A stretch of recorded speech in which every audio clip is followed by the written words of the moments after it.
Ngayon, ipapakita namin sa inyo ang dental clinic ng asawa ko. Itutur kita. Tara, samahan mo ako man. Welcome to RQB Dental Clinic. Pagpasok mo dito sa RQB Dental Clinic, una mong makikita ang monitoring namin. Ayun yung monitoring namin. Dati, maliit pa yan pero pinalaki na kasi lagi namin dinidiligan yan.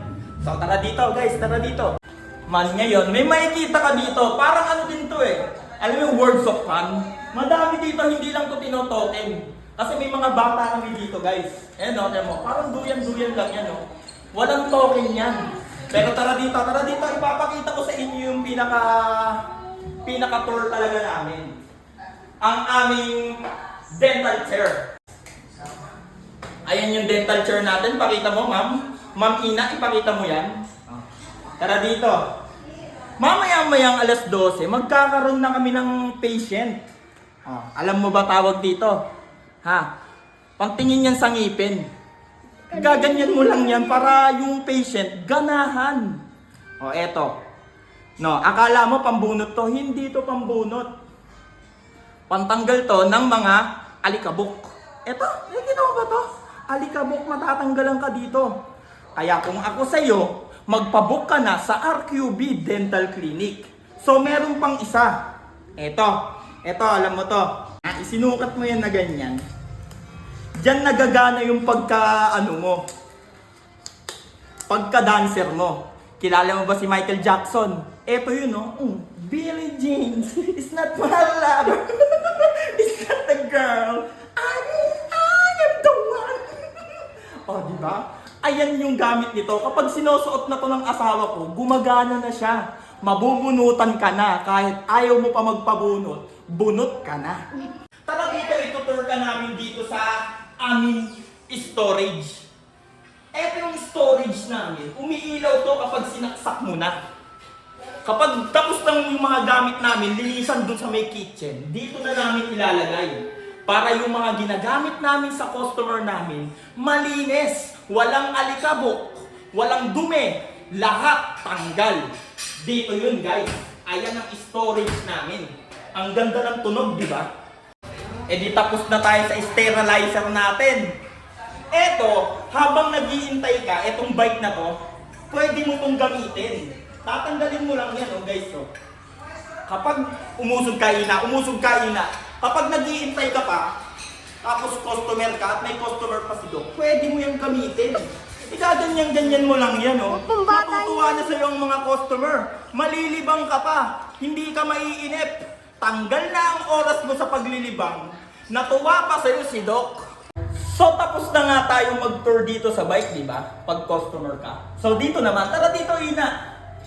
Ito yung mga ginagamit namin sa patient kapag kung ano yung gusto mong gamitin para sa'yo.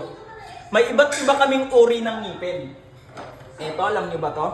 Yan yung mga ginagamit namin. 10,000 lang yan dito, up and down.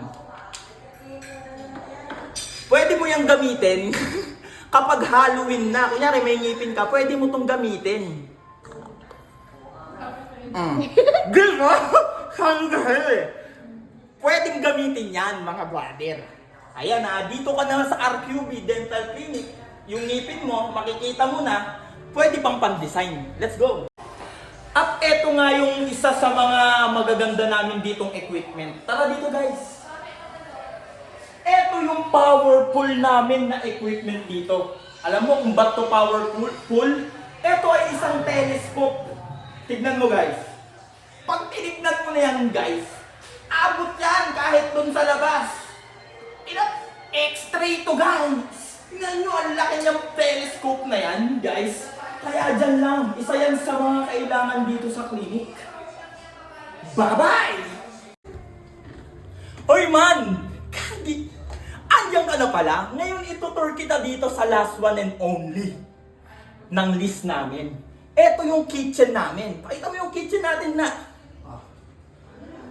Ang dumi pa niyan kasi pinaglilinis pa lang ako ng asawa ko. Itutur kita dito. Tara dito. Yan. Etong machine na to, guys. Ito yung namin, dito na lahat nililinis ng mga kagamitan namin. Pakita mo mga kagamitan natin, Ina. Ayan ang mga kagamitan namin. Dito namin ilalagay yun para sobrang linis talaga ng mga gagamitin namin sa patient namin. So, ayan yung kitchen, di ba? Hindi pa masyadong malinis ngayon eh. Pasensya na. Kung magulo dito, sana hindi magulo buhay mo. Kasi ginugulo lang kita. Okay, map muna muna. Man, ikaw ba ay naghahanap ng papapastahan or kaya pabubunutan? Tara na dito sa RQB Dental Clinic. Malapit lang kami sa Gate 5 McDo. I-search mo lang sa Google Map RQB Dental Clinic at lalabas na kaagad yan. At eto nga po pala ang mga dental services nila. Fixed bridge, denture, tooth extraction at restoration at marami pang iba. Meron din kaming root canal at fixed bridge. At pwede ka na kaagad pumasok para mag-inquire. Tapos, bibigyan ka na kaagad ni Doc ng appointment. Kaya huwag kang mawawala. Paalam!